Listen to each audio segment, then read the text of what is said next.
Hey there, my name is JG. Welcome to my channel and welcome to my inaugural video. I am the creator of San Simeon, a colonial Philippine themed world in The Sims 3. I have been working on this world on and off since 2014, and now I have released a much bigger version of the world. The link for the world will be in the description. Now, allow me to give you a grand tour. It's going to be a bit slow, so bear with me. To start off, we have the main city, the town actually called San Simeon, and it's Parian, or Chinatown. Featured here are the port, the theater, and various other entertainment buildings, and of course the Chinese cemetery. We'll be looking at these buildings in detail soon. I must warn you, the town is still in beta, so not a lot of it is actually finished. A few of the buildings aren't even finished yet, and there are entire districts that haven't even been built, so it is still very incomplete. Here we are at the Arrabales of Neri, which is a suburb of San Simeon, and here is the barrio of Mebacawan, and the fort. The fort is actually still part of San Simeon.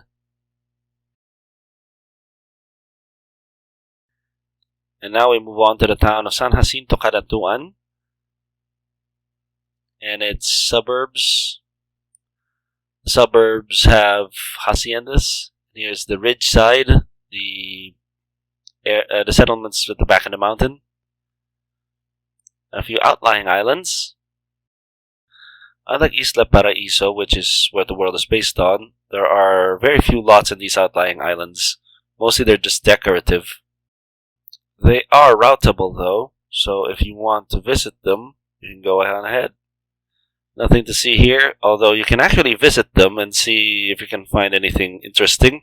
I put a lot of goodies there, especially around the sandbar islands at the very edge. Yeah, you'll find a lot of good stuff right here, if you can get at it, of course. Here's the island of San Andres and its main town. See, there's even a small area of lots that I haven't actually built anything on yet. That's supposed to be a small village, but it's still empty. Now, many of the outlying islands would have had lots which you can turn into resorts and other stuff, but San Simeon is set in the 19th century, so that feels a bit anachronistic. Now, there is a resort in this world, it's just not located in any of the outlying islands. Now, the actual name of the province that the world is set in is Nombre de Jesus, which is based on the old name of Cebu City. It is a fictional province, of course, it never existed in real life, and it's kind of based on several real-world provinces, some of which include Iloilo, Ilocos Sur, Batangas, Laguna, and of course Manila. Now let's load up some of the lots so we can see the world from up close.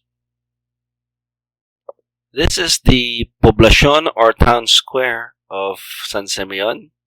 It comprises 2 buildings and an open space. You can get a great view of the town from here. See the church, the festival grounds, the hotel, the various houses belonging to the rich. The hotel, by the way, is the building over there on the top right. It's inspired by a few actual real-world buildings, one of which is the Hotel de Oriente that used to stand in Binondo, and by another structure that used to stand in Binondo that was also reconstructed in Las Casas Filipinas de Acuzar in Bataan. The city center itself is a pastiche of various parts of Manila, including Binondo and Intramuros, and of other towns such as Taal in Batangas and Vigan in Ilocos Sur. As for the name Poblacion, it means population, and it's the center of the town planned by the Spanish. It gets its name from the fact that all the people have to congregate closer to it. This policy was called the Reducción, and it was designed to bring as many people closer to the Spanish centers of power as possible. I tried to keep everything immersive, which means everything has to be themed after the Spanish colonial period, specifically from the 19th century. Or, if we're being very specific, 1870 to 1890. I use rabbit hole rugs in this city, so people would have a custom place to work. The buildings themselves have nothing inside them. They're just black spaces inside. The rug is somewhere inside the building. The rug is the actual thing that stands in for the building that the Sims work in. So the school, the science building, they're both in these large buildings. I color a lot of things black in this game. Every time you're not supposed to see something, I will render it in black. Whether it's the spaces between the roofs, the rabbit holes themselves, or just spaces between walls that you're not supposed to look at. They're always going to be black. The school building is based on a structure I found that was built in La Union, I think. It was a schoolhouse. So I followed the general idea of the building. I basically copied the general layout of the building, but I did not follow it 100%. So if you see the actual picture, it's going to be a bit different. Most of the structures in San Simeon were copied from a real-world building. Over here is Casa Simeon, which is one of my favorite houses in the build, and is also one of the houses that I made available for download before San Simeon was released. Of course, I've made major changes, among them the quality of the interiors. The original house did not have custom content, and I kind of bragged about that when it was first released. Of course, now it has a lot of custom content to make it look more authentic in my eyes. I based this on several houses. The interiors were all copied from various houses that I saw on the internet or actually went to in the case of Casa Manila. This house has all the mods and cons of a 19th century Filipino house that belong to the rich. Obviously, all these houses belong to the rich. Come on, check out that price tag. I mean, I created poor people houses, but they're all empty. So you can bankrupt the family by moving them in and buying all the furniture. Anyway, here is the master bedroom. I based this off the master bedroom in Casa Manila. And here we have the kids' bedroom or the blue room. There is a bit of artistic license here because there are two beds. Technically speaking, there should only be one bed because that's where the firstborn would sleep. All the other kids would have to sleep on the floor. Over here we have the altar. This is where the family worships. I may actually remove the candle at the center there. It's based on an altar featured in the Casa Manila Museum. And over here we have the toilet and bath, which is based on a similar installation in Casa Manila.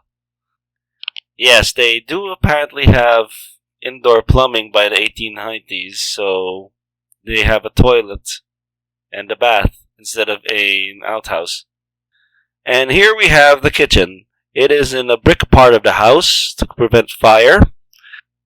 It also has a little table for the servants to use. It is based very loosely on the kitchen featured in Casa Manila. Again, I use Casa Manila extensively as a resource, as well as and here's the dining room. Again, based in Casa Manila. The majority of the interiors are based on my photographs of the interiors of the Casa Manila Museum. I also took visual cues from pictures of the Villa Vicencio Wedding Gift House in Taal, which is also where they filmed Ang Larawan and is also my primary inspiration for areas like the living room. It's kind of a mix, really. And whoops, there is a stray balconcillo or fake balcony there. Don't mind me, I was editing while recording this. And there's me getting rid of that extra candle, as I said earlier. And then I'll be replacing that with another lamp, similar to that one over there. That balcony outside, by the way, is called an azotea. That's usually where you do all those messy chores like slaughtering pigs and washing clothes. And over here on the top left is the antesala or antechamber to the main living room. And the room at the stair landing is called the caida, which is some sort of receiving area for the house's guests. Here we have the stables where the horses live. It also serves as a storage room for carriages. Then we have here the zaguan, or the stairway. And of course, storage rooms. On the top center is the office. This is where the master of the house does most of his business.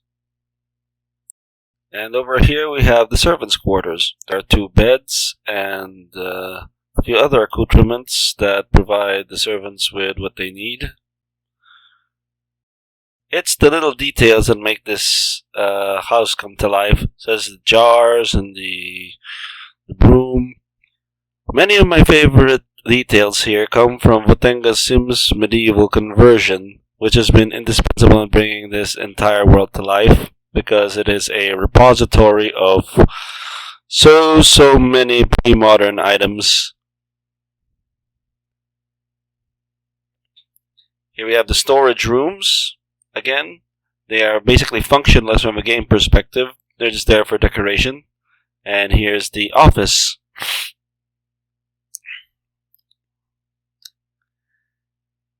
Now, normally, houses like this will not have libraries, but this is a particularly rich family, so they have a private library that they like showing off.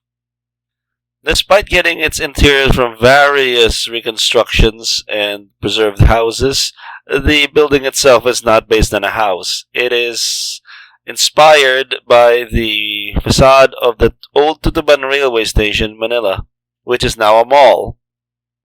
It's a recurring theme among my builds that are based on real buildings.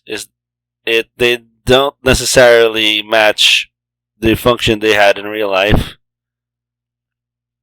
This is Muralia Street, a row of houses that was inspired by Plaza San Luis in Intramuros, or specifically the reconstructed houses that stand there.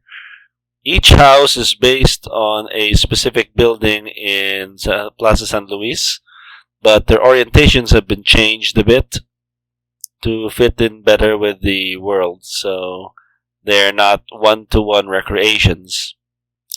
Muralia means wall, and the street gets its name from the fact that it is, well, adjacent to the wall. This is Casa de Leon Oro, House of the Golden Lion. This is the family home of the De Leon clan, who are fabulously wealthy and like to rub it in on everybody else's faces. It is specifically based on Casa Manila, though the layout has been changed. The interiors are still incomplete and unfurnished, but as you can see over there, the lions that give the house its name are present. There are also lion corbels, which we will see in a bit. So on the bottom left, we have here the kitchen, and the dining room, and the living room at the top center, the oratorio or prayer room, the master bedroom, and the blue room or Chid's bedroom. And then we go down another level and we see the rooms of the second floor. We have the 2 apartments, a central room where the stairs are. This is where most of the business is conducted. And of course, one of the apartments has a bathroom, which is incidentally aligned with the bathroom of the upper floors. And on the bottom floor, we have 1 apartment, the entryway or zaguan, a storage area, and a small stable. And of course, that dark blue area is a cistern. And of course, outside is a patio garden. More patio than garden, actually, but there are potted plants there, so you can actually plant things there using the pots in-game, but mostly it's just for functions.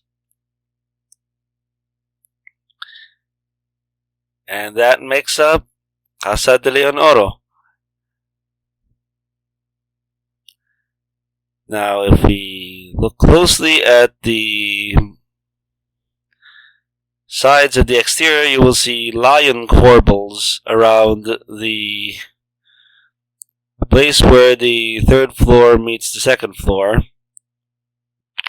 And of course, the azotea contains, well, bougainvilleas. They are a very stereotypical plant here. And now here we have the neighboring houses. I am especially proud of the grill windows. The grills are by 1D Moon, and then I had to use a special mod to bring them down so that they will be flush with the windows. These are based on a house in Intramuros and also by some houses in Taal. Unfortunately, the big building in front of them makes it hard to see the houses in full.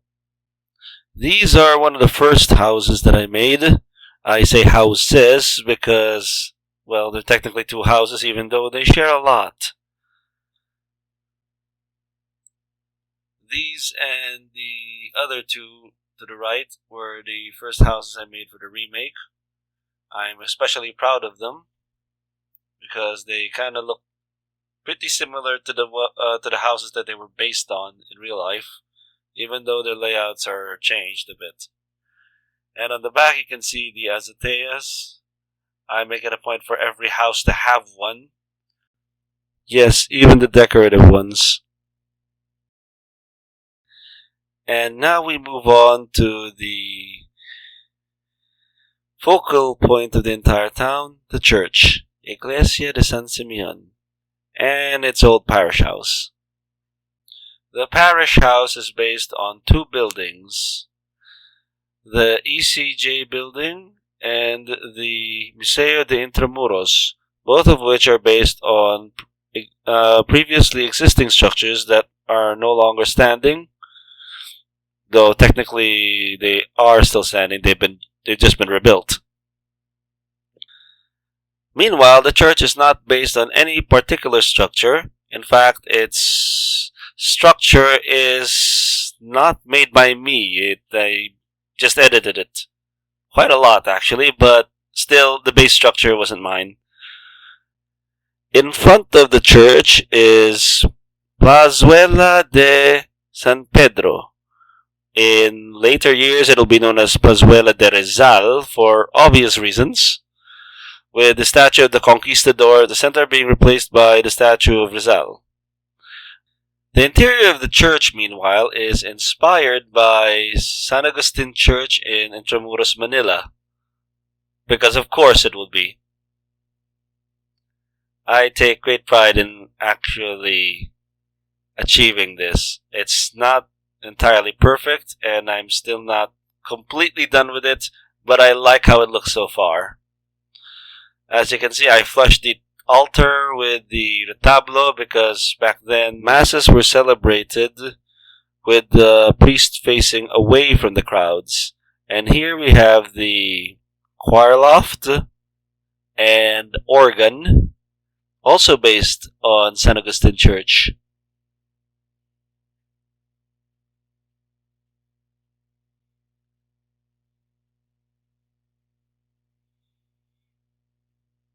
Yeah, just take that all in.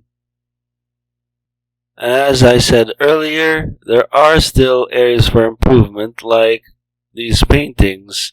I'm thinking of replacing them with altar pieces similar to the ones in Casa Simeon. And of course, the retablo is something I'm especially proud of because it's made from different parts. There is a retablo custom content piece. It came with Votenga's SimSim medieval conversions, and I do use that. But I decided to leave the retablos I made from scratch alone because they make a statement. I just love how the church is right next to the government building, representing the power the church has to the government at the time. As like a big social statement.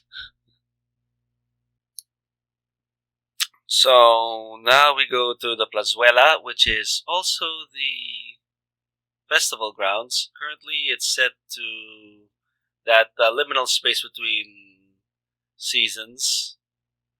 I still haven't finished decking it out for each season yet. And now we move on to the Jesuit Library, one of my favorite buildings and also one of the most taxing to create. It is based on the Casa Bizantina, which once stood in Manila but is now in Las Casas Filipinas de Acuzar. I added a church and a secondary house. It is the headquarters of the Jesuit order in this particular province, and the big fancy house is actually their library and laboratory, while the actual Jesuit house is that dinky one over there next door. I just like how it looks. I made this house like 3 times already, and well, I guess third time's the charm, because, well, it has a lot of charm. And now we come to the interiors. We'll start with the actual library, or Casa de Romano de Oriente, Eastern Roman house. See what I did there? Here we have the zoology lab with all the specimens.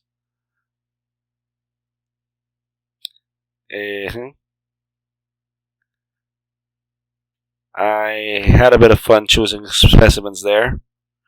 And the bookshelves, I had to kit bash these bookshelves together because the swirly period inaccurate bookshelf is the only one that actually lets you read books and learn things in The Sims 3.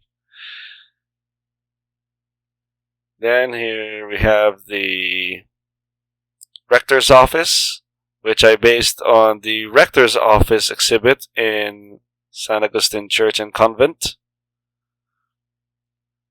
So it's based on an Augustinian rather than a Jesuit interior.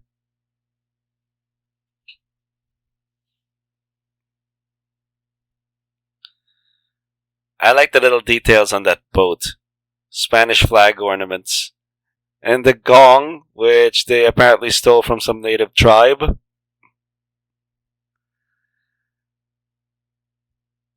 Here is another room based on an Augustinian interior.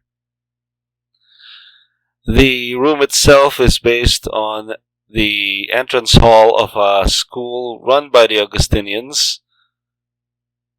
And here is the library itself.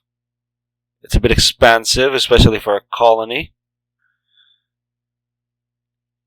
Of course, we are talking about the Jesuits. They had a reputation back in the day for encouraging learning and thought among the privileged classes of Filipino society. Here's the art room, based on an actual Jesuit interior from Ateneo, Old Ateneo to be precise.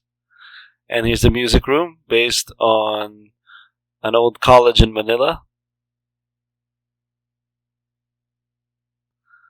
Look at all the pianos. And now we move on to the lower floors, the stable, and the storage rooms. And the zaguan. And let's move on over to the chapel.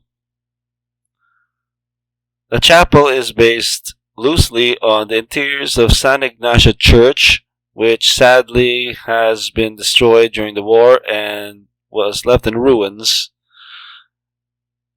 And even today in Intramuros, you can still see where the site is. It is being rebuilt, but it is not done yet. So this building attaches to the convent house, which, interesting, also contains a hospital rabbit hole. So if anything happens to you, you go right in over here by the Jesuit house to get yourself patched up. Let me fix that.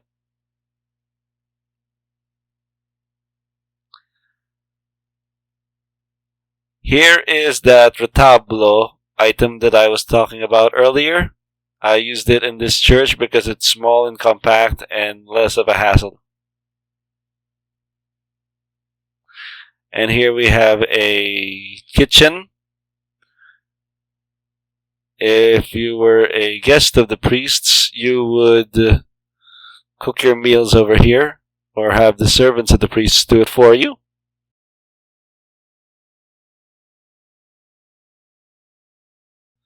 And here we have the storage area, the zaguan, and where the rabbit hole is. This is the lower area of the actual convent house. It even comes with a bathroom. And here's the upper floors. I would like to imagine that these two bedrooms over there on the right, one is reserved for the priests and one is reserved for the patients. Of course, the rector has its own bedroom over there on the top right. Here we go. The house is comparatively simply furnished because if I fully furnished it, it will slow down my computer. But all things considered, it's probably a lot less spectacularly decorated compared to a private home of a merchant. And here's what the house looks like around the front. Rather simple, really. Very archetypical. And here we have a series of homes inspired by Risologo Street in Vigan. Now, unlike the other houses in this build, they are made entirely of masonry. Like, they were made to look like they were made entirely of masonry, just like the ones in Vigan. They are also very brightly colored to match what they might have looked like in the olden days. Darn it, these stupid buildings are in front of it. While there are two houses in these lots, only one of them is actually playable. And in this case, it's the yellow one. This is a remake of an older build from before I actually managed to get my hands on those external column things. What are they called? Pilasters? Yes. Before I had those, I had to resort to using walls, blocks of walls, to create that effect. This is Casa Crisostomo, which is named for Crisostomo Ibarra of the novel Noli Me Tangere. It also rhymes with Crisologo, so it makes it a double reference. By the way, shout out to Mrs. Crisostomo, who, back when the original became viral, liked the house and shared it on her Facebook page.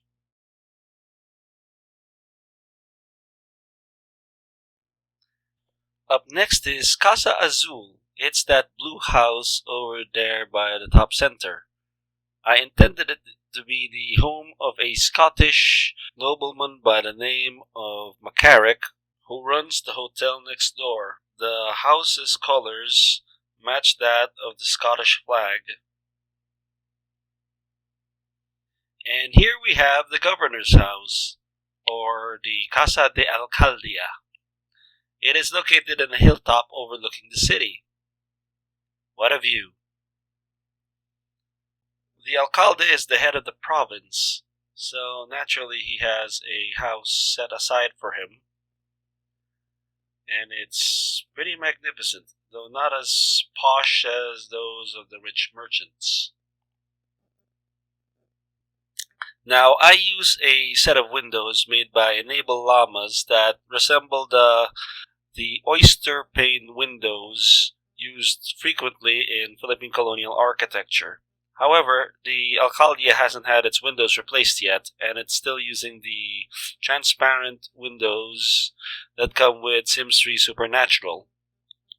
I will rectify this in a future date. This next house is the Casa de Cura Parroco, or Parish Priest's House. The house is based on a number of buildings, among them the National Museum of Bohol in Tagbiliran, though the facade is quite different. I based it on the old Ayuntamiento de Manila. This house is formerly a government building in Story, and it was given to the church And then the old parish house was later turned into something else, a guest house. Really, the only reason why this house exists is because I can't make the priest live in the same building as the church. It has an overall 1700s vibe that I usually only see in pictures. Zooming in, we see a pair of foo dogs, much like the ones in the church. Foo dogs are used in place of lions in front of important buildings, since they were more readily available. The final part of our tour is the fort. It is the largest single structure in the islands and is inspired by Fort Santiago and various other forts throughout the country. You'd think it'd be a military building, i.e. where I put the military rabbit hole, but this is actually a residential because it serves as a barracks for all the soldados. Fun fact, I gave it a dark weathered look to match with the front gate CC, which is naturally dark. But when it was originally built, not by me, it had a lighter brown color, or lighter gray, I can't remember. In any case, it was much brighter than it was now, so yeah, I added the grime and replaced the cannons with CC ones instead of the ones that came with Showtime. All in all, it kind of looks like the walls of Intramuros, which in fact are based on star forts. And this happens to be a star fort. It even has that little house in front of the gate that Fort Santiago used to have, but no longer has. Let me just get rid of that mailbox, which is kind of distracting. Psych, I'm not actually going to get rid of the mailbox. I will, however, hide it behind a bunch of trees and plants. Watch this.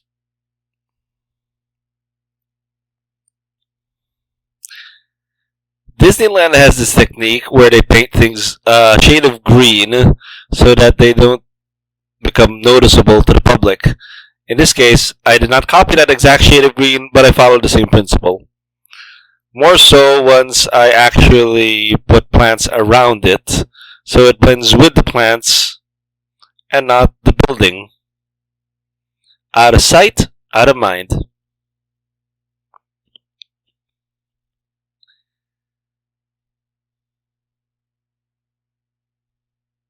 Ta-da!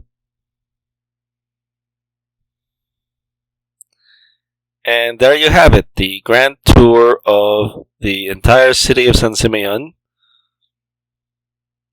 and its surrounding environs. And basically just the city. I didn't even touch on the Parayan yet because the video will get too long. If you made it this far, I would like to say thank you for both sticking all the way through the end and, of course, putting up with my robotic voice. I certainly hope you enjoyed watching the video. If you want more, like, subscribe, and do all the things that you would normally do for people like Mr. Beast and stuff. And hope to see you guys next time, metaphorically speaking.